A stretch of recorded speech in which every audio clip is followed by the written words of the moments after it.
Yes, this is a somewhat interesting problem. I hope you can see the problem. See, the resistor circuit is given 10-volt battery. You have 2 ohms, 4 ohms, and 6 ohms, and you have a current source IS. They are asking find the value of IS to reduce the voltage across 4 ohms to 0. They are asking what value of IS will make the voltage across 4 ohms to 0. The voltage across 4 ohms is what you have to find. So that is our parameter of interest. Okay, so voltage across 4 ohm is what we have to find using superposition theorem. So you have two sources here. One is 10 voltage battery source, and another is the current source of unknown value. We are going to find what is the value of this IS. The constraint is voltage across 4 ohm should be 0. So that is the constraint. Is the question clear to everyone? What we should do and what we should find? Yes, sir. Yes, sir. Yes, now we have two sources. So naturally, by superposition theorem or logic, you have to keep only one source and you have to deactivate the other source. So we'll consider the known source. So consider the 10 volt alone. We will deactivate this current source. So see the diagram what I have drawn: 10 volt, 2 ohm, 4 ohm, 6 ohm, and this side is open. And current will not flow through open circuit, so it becomes a simple loop. So it becomes a simple loop. So you can first find the current flowing in the loop.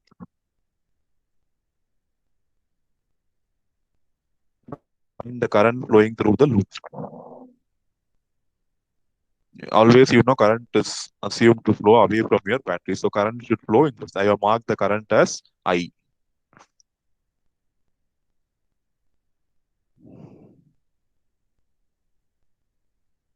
I again say, whenever if you feel that this open circuit is confusing you draw one more diagram below and remove this open circuit part. So your circuit will be a single loop only. So that should make your visualization of the. So current is going to be only one voltage source. You have 10 by summation of resistance because all the resistance are in series.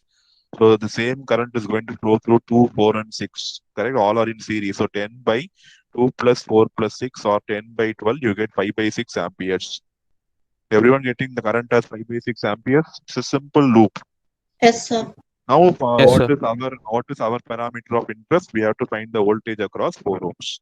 So find the voltage across. See in the question, they have just given the voltage across 4 ohms. So they have not given the direction. So it means that the default thing is this notation you have to consider plus and minus.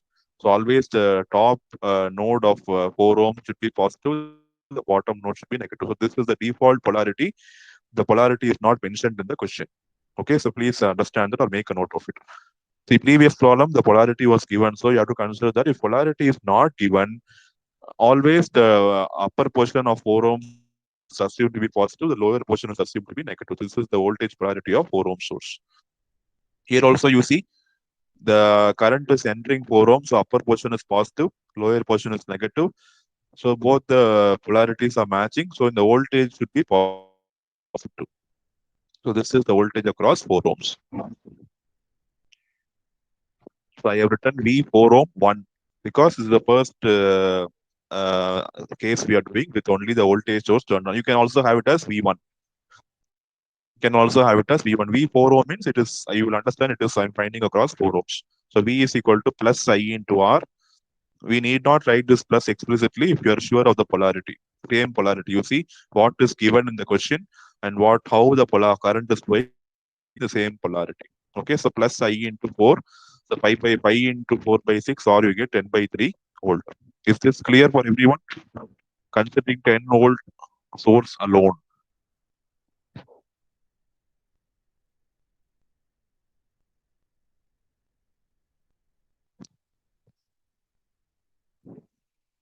If you need time, please, you can take your time and do it fast. Ensure that you understand things clearly.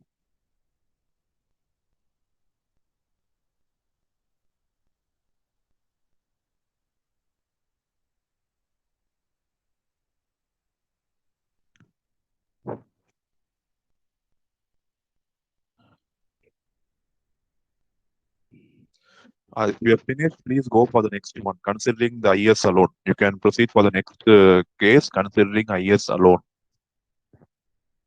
Others, please open up and ask doubts if you have. Things are No clear. doubt, sir. Yeah, no doubt. Yes, sir. Okay, okay. Then proceed with the next question. Those who are having doubts, please get it clarified. I understand you are obedient and being silent, but that will not work out in circuits. Things are clear, no issues at all from my side. If something is not clear from your end, please notify me immediately. So I am showing you the diagram for considering IS alone.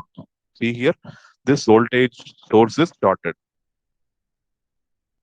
and this IS is flowing from top to bottom. So naturally, you see this I1 and I2 will be flowing the reverse direction. I1 and I2 will be flowing from bottom to top. Logically, if you assume the current direction, things will be very clear to you. You will be confident on what you are doing. So you want current through 4 ohms to apply current division technique.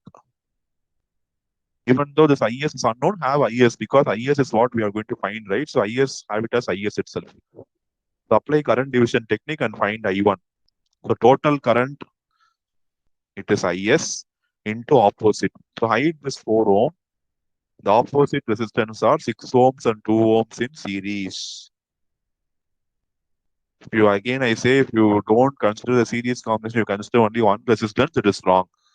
So in the other path, you have to completely travel through the path and see what all resistance are there, how are they connected. So hiding this 4 ohm, you will see that 6 ohms and 2 ohms are in series, and so you have to add them. So opposite is going to be 2 plus 6. Divided by opposite is again 2 plus 6, but that resistance is 4. So I1 is going to be IS into 6 plus 2 by 6 plus 2 plus 4. So I1 is going to be IS into 8 by 12, or I1 is going to be 2 IS by 3.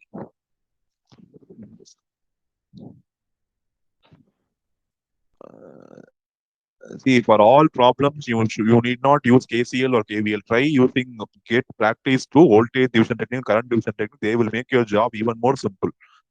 So try adopting voltage division technique and current division technique in all your problems wherever possible. In that case, it should reduce the time taken to solve the problem. I1 is okay with everyone using current division technique. I got the value of I1. Now find voltage across 4 ohms. Now find voltage across 4 ohms.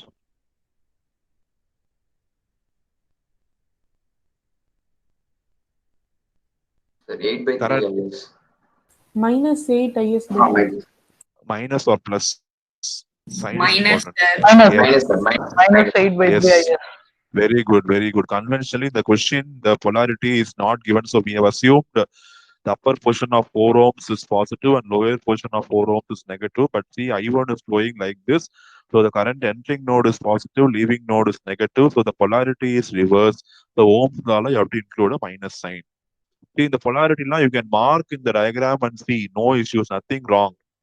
You can mark all these polarities in pencil and see whether the polarity is same or not if you are not confident of seeing it and saying it directly.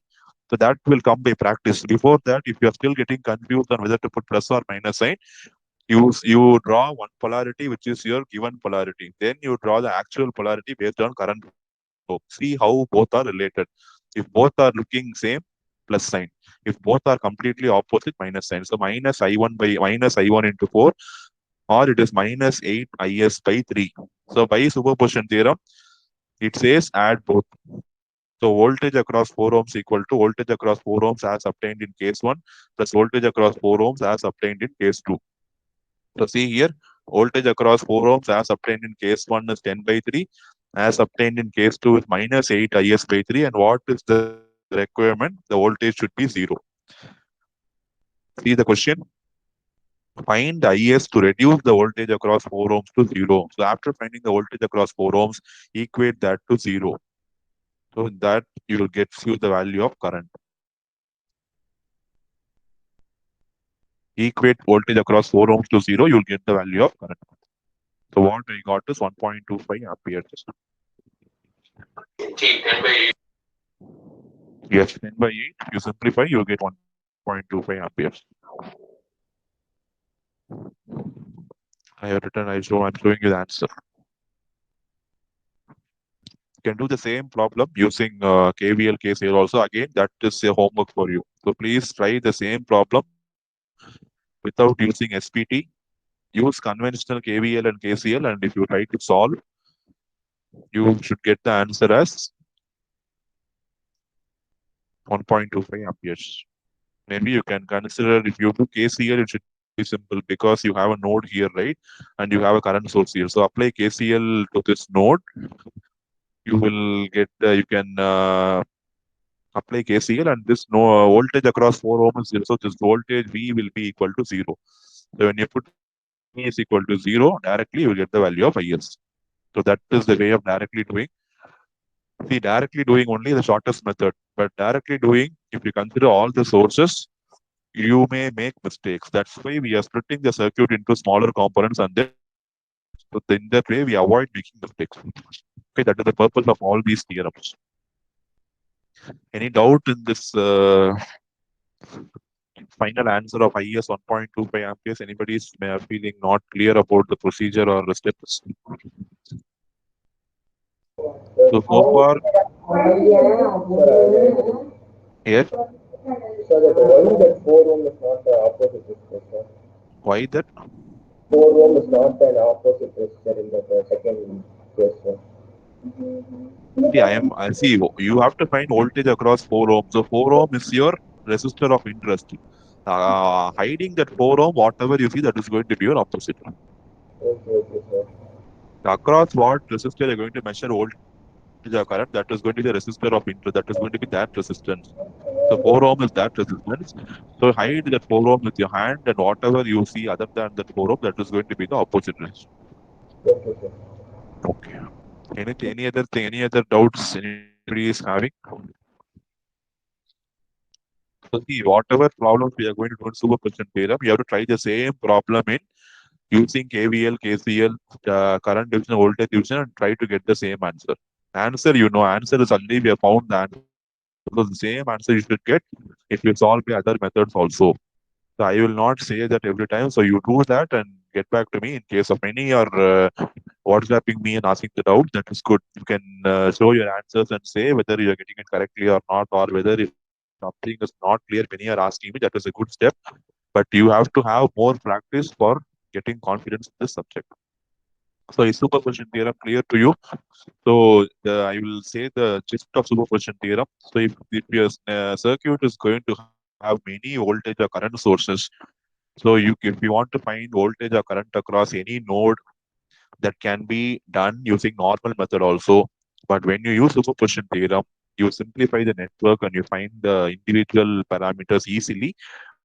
Finally, you are going to add them up. So that is the essence of superposition theorem, and it is mainly used to simplify your complex networks. So if you have many voltage and current sources, so by applying SPT, they will all become short or open.